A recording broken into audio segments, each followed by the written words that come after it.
India में स्वागत है। आज मैं सब डिवीज़न कोटरंका में हूँ। यहाँ जे.एंड.के बैंक है, इससे काफ़ी लोगों को दिक्कत और परेशानी होती है। इसी विषय पे यहाँ सामाजिक कारकुन मुज़ाहिर शाह जी हैं, इनसे बात करेंगे। सबसे पहले न्यू शहर इंडिया में स्वागत है। मैं आपका बहुत बहुत शुक्रगुजार हूँ जो आप हमारी ये बात सोशल मीडिया के ज़रिए प्रशासन तक पहुँचाते हो। रही बात बकौरी बैंक जेके बैंक की, तो बहुत बड़ी मुश्किल है, बहुत बड़ी दुनिया है। मतलब आप हिसाब लगा सकते हो, मंदरगाला, रेहान, सवाड़ी, बकौरी, अच्छा फिर ये क्या नाम है आपका, फलनी से लेकर समोट, दराज, इसका मैक्सिमम कम से कम भी मतलब 2-3 हज़ार अकाउंट तो होंगे। उनमें से जब ये मनरेगा की पेमेंट आ जाती है या कुछ हो जाता है तो सुबह 7 बजे लोग जो है ना हमारे घर से चल पड़ते हैं बेचारे। कुछ पैदल ही निकल जाते हैं, गाड़ियाँ निकलती हैं नहीं निकलती, क्योंकि वो इस वजह से चलते हैं आजकल कोरोना वायरस है, उसकी वजह से उनको पता है कि वहाँ अंदर तो जाने देंगे नहीं, क्योंकि बैंक वाले भी परेशान हैं, वो गेट बंद कर देते हैं।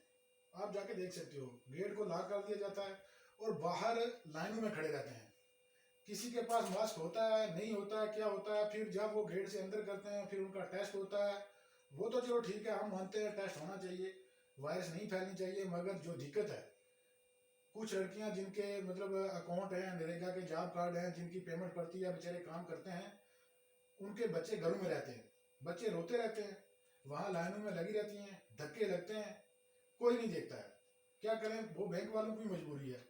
तो मैं आपके इस चैनल के ज़रिए से मतलब माध्यम से मैं ये एडमिनिस्ट्रेशन से ये गुजारिश करूँगा कि कम से कम हमारी तरफ देखा जाए।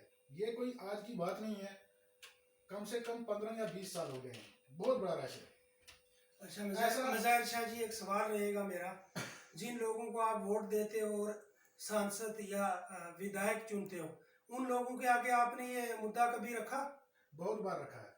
तो क्या रिस्पॉन्स मिलता है उनके आगे? रिस्पांस कुछ नहीं मिलता। ये तो बोल देते हैं कि बस चलो हम अलग बैंक बनवा देंगे, हम ये कर देंगे, हम वो कर देंगे, मगर कुछ नहीं होता है।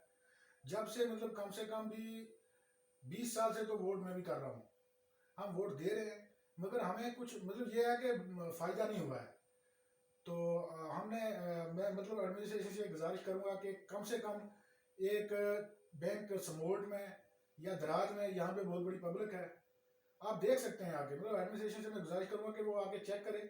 उसके बाद एक एटीएम और एक ब्रांच छोटी सी जो है ये समोट में खोल दी जाए, ताकि जो हमारी माएँ बहनें बुजुर्ग जो है, कम से कम जो बुजुर्ग पेंशन वाले हैं, आप देख सकते हो बैंकों की लाइनों में, आप क्या बोलते हो कोरोना वायरस की बीमारी, तो क्या बीमारी, वो बेचारे जो 80 साल का माजूर बीमार आदमी होता है वो उस लाइन में खड़ा रहता है, तो वो बीमार नहीं होगा तो क्या होगा। इसलिए सबसे बड़ी परेशानी है ये हमारी। और मैं आपका बहुत बहुत शुक्रगुजार हूँ सोशल मीडिया वालों का कि किसी तरीके से हमारी ये बात एडमिनिस्ट्रेशन तक पहुँचनी चाहिए। बीडीसी चेयरमैन, डीडीसी चेयरमैन, इनके पास कभी आपने मुद्दा रखा? बीडीसी चेयरमैन के सामने भी हमने ये मुद्दा रखा है और डीडीसी चेयरमैन के सामने रखा है, और हमने साबका एमएलए के सामने भी रखा है। तो एमएलए साहब की तरफ से क्या रिस्पॉन्स मिला आपको? यही जी कि मैं बैंक खोल दूंगा, कोई परेशानी नहीं है, हम रश कम करेंगे, हम लोगों को एटीएम देंगे। और एक बड़ी बात और भी है, बैंक वालों के पास हमारे लोग जो हैं लेके जाते हैं, क्या डॉक्यूमेंट लेके जाते हैं, फॉर्म लेके जाते हैं, फ़ोन नंबर लिख के देते हैं, मगर किसी के पास वो जो फ़ोन में मैसेज नहीं आ रहा है। मैक्सिमम 50% लोगों के पास आ रहा है, मगर जो हमारे ये लोग हैं कम से कम 50% लोगों के पास मैसेज आ नहीं रहा है। अगर अकाउंट खोलने के लिए बोलोगे, आप पैसे लेने के लिए नरेगा के जाओगे तो अकाउंट बंद है, तो आपको बोलेंगे 10 दिन के बाद आना।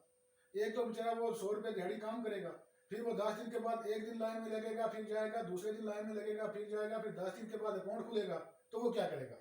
बैंक के जो मुलाजमीन है, कहीं ना कहीं उनकी भी लापरवाही महसूस की जा सकती है। हमें शिकायतें आती हैं, लाइन में लगा देते हैं, उधर हल्के में काम करते हैं, ऐसा भी है।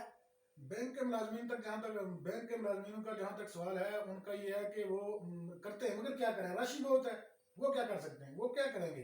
धक्का मुक्की चलती है, कभी तो धक्के मार के बाहर निकाल दिया जाता है, सामने पुलिस वाले खड़े किए हैं, वो लाइन में लगा देते हैं, औरतों को धक्के लगते हैं। तो कम से कम अगर हम अपनी मेहनत करते हैं, मनरेगा का पैसा है, हमारे बुजुर्ग मेहनत करते हैं, माएँ बहनें मेहनत करती हैं, तो उनको वो पैसा जो मेहनत का पैसा है गवर्नमेंट देती है, तो वो कम से कम सुकून से मिलना तो चाहिए ना। अपने पैसे के लिए वहां जमा करेंगे तो फिर धक्के खाएंगे।